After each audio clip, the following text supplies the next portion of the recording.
Welcome to the Lines on a Map podcast by the Amargi.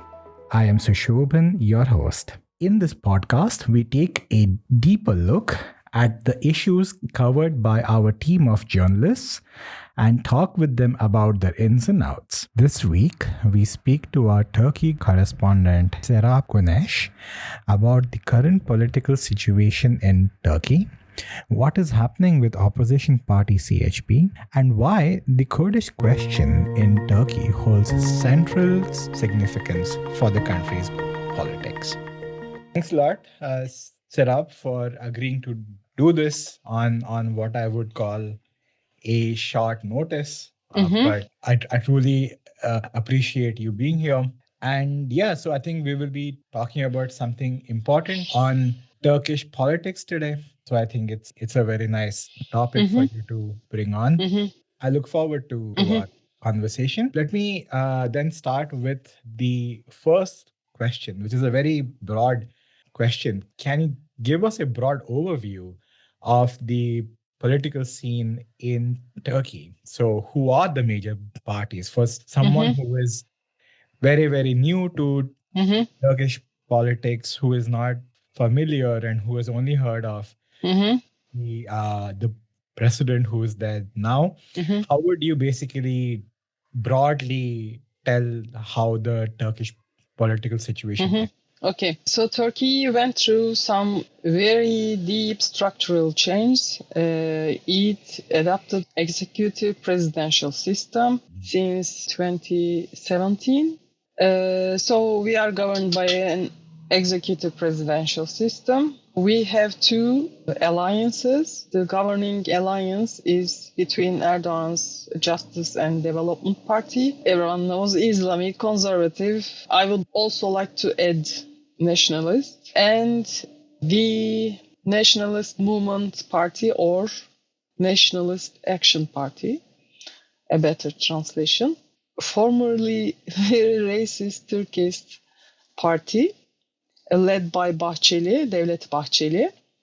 So their coalition is called People's Alliance, Cumhur İttifakı. And the opposition in the last elections was organized under the Nation Alliance. Our main opposition party is the Republican People's Party, CHP.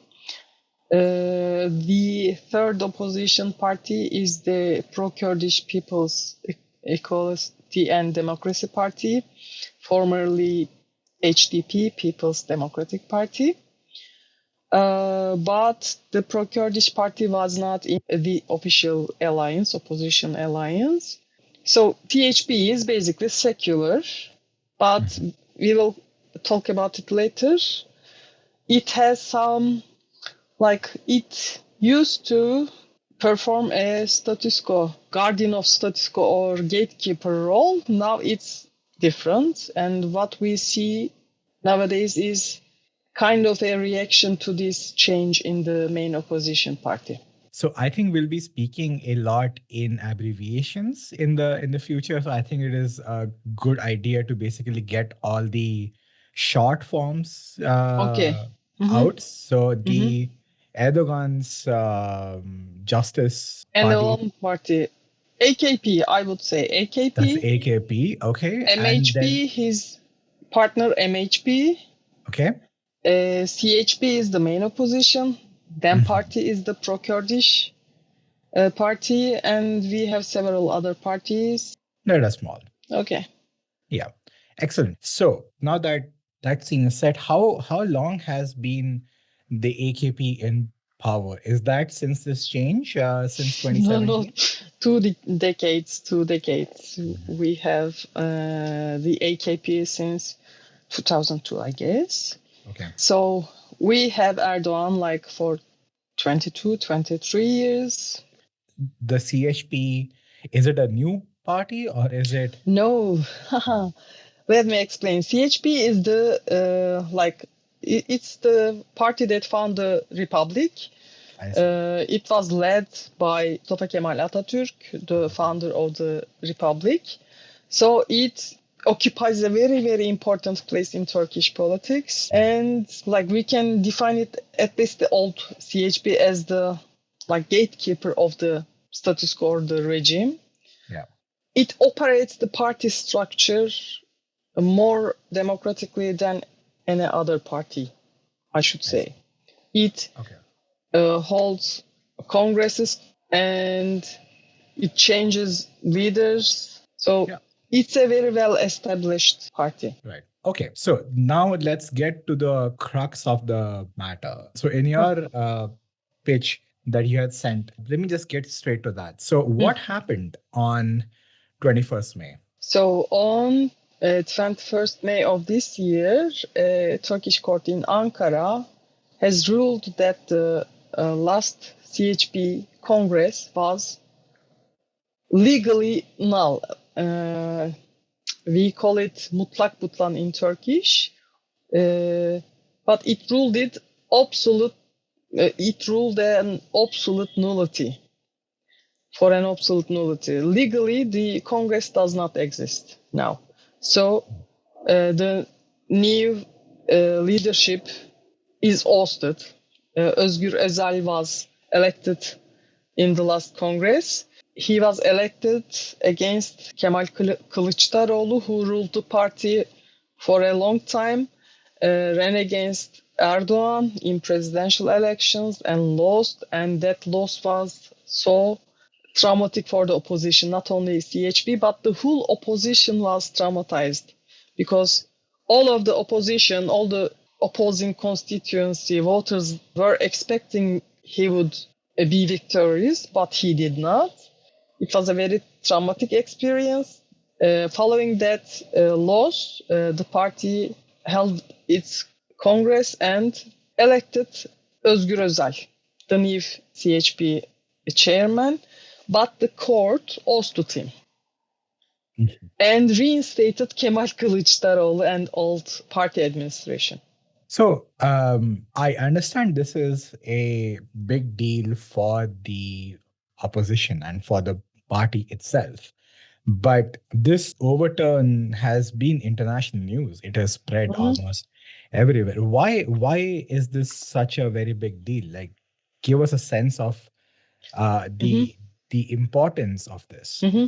So why that is so important? Because we are gonna have a presidential election in 2028, I guess. It's not clear because Erdogan's top advisor, presidential advisor, is kind of laying the ground for an earlier election with Erdogan's third-term candidacy.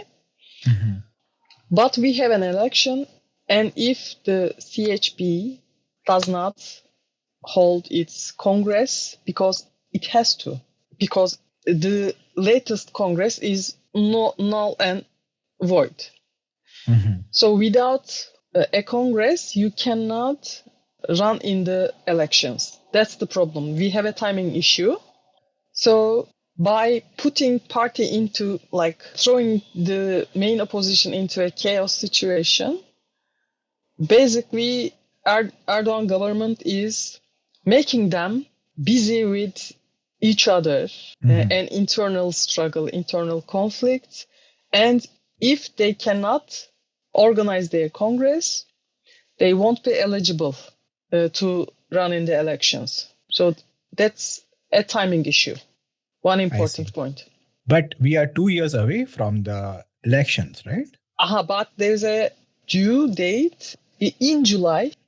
They need to have their Congress. I see. Okay. So help me understand this, because what we have seen across most countries is that the party's internal matters are not a subject for the judiciary. It is an internal party matter, unless, of course, there are charges of bribery or inappropriate conduct, so on and so forth. In this case, is this something that has happened before, that a court is interfering in the internal problems of a party? Which is why this case was a little strange to me. Has this happened before? Is there a No, precedent for this? No. no. People try to oppose some results of party procedures before the judicial courts, but the courts rejected because we have another track for this kind of appeal process goes through election boards, district election boards, provincial election boards, central election board, national election board. So this time they used the normal courts, the judiciary, and this sets a precedence and it can be used retroactively, we say. So maybe even some other elections, previous elections can be cancelled. Now people also talk about this possibility. Right. So I think this has sort of underlay what you have said so far, but let's make it more explicit. How much do you think is that this is a politically driven thing? How much do you think that the AKP, for instance, is trying to influence this? It's 100%. So it's not a marginal view. It's so open.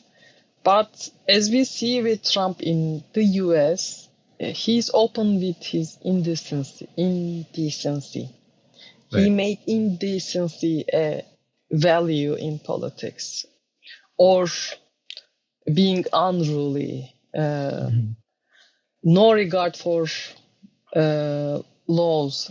So it's a global trend, and we see it also in Turkey. So 100%. It's a political process. Right. Okay, then let me get to the final question, at least the final question that I had prepared for you. In your pitch, you had called this as a step towards the Kayimization of Turkish politics. The word itself was not very familiar to me, and I think it would not be very familiar to our to all people who actually hear this. So just give us a brief understanding of what the word is. So why do I use Kayimization? Because it describes what's happening in Turkey perfectly. Kayyum is an old term, political term. We also have kaymakam, share same etymological root, I guess. Kayyum, makam. Makam is place of power. Kayyum is standing, like occupying a place of power. So we had this term kaymakam during Ottoman Empire. An empire, all empires operate like on a structure that we have a center on the top, very hierarchical structure. Center, and we have several peripheries. Peripheries are not supposed to interact independently with each other. The interaction is only one way with the ruler. So there is no political agency of the people or the groups. They have kaymakams, kayyums, appointees, trustees, appointed by the sultan or the central ruler. So, of course, we didn't have this system. We have been a republic with a parliament. Now we have an executive presidential system. Everyone is asking if we are on a train, neo-Ottoman train, that will erase all parliamentarism. But what's happening is actually Turkey has never been a completely or consolidated liberal democracy.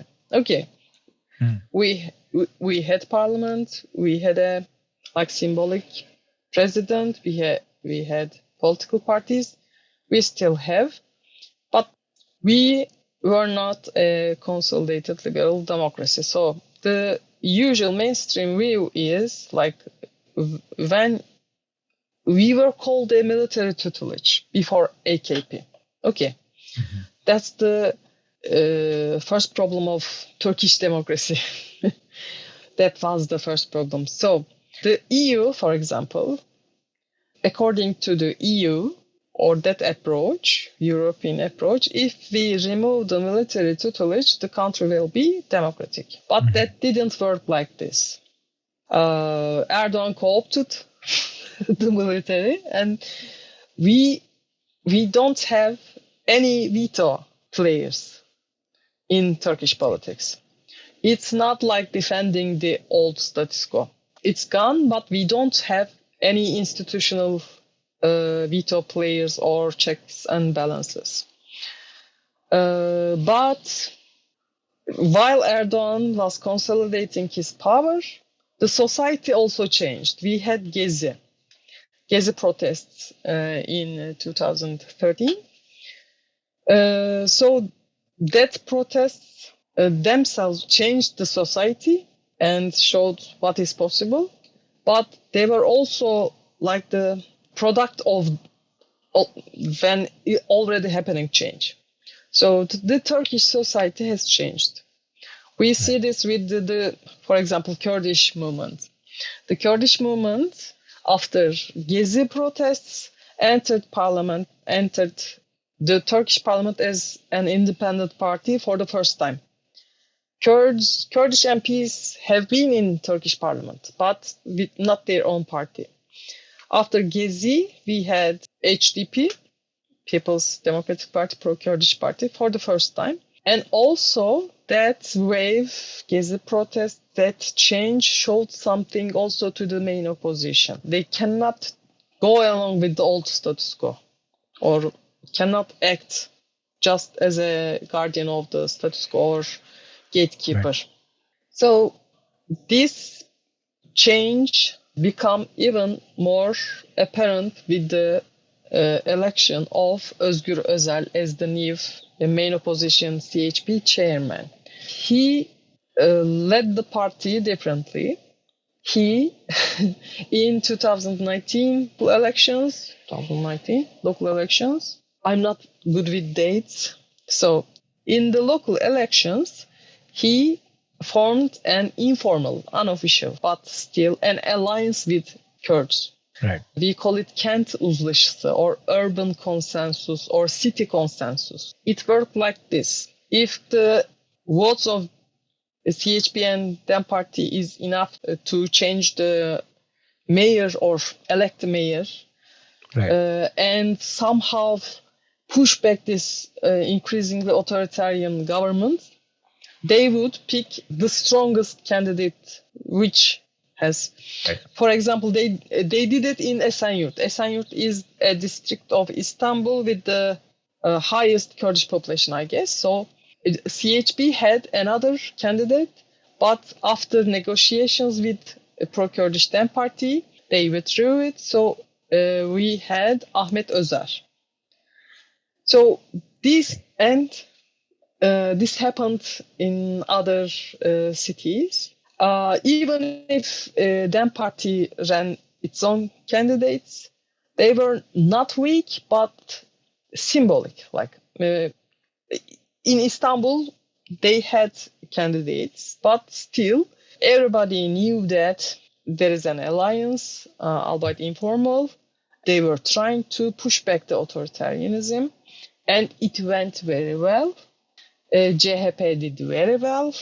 Since the 1977, it became the first party for the first time in a national election. So it was very important. So all we see today is because of this. Let me explain.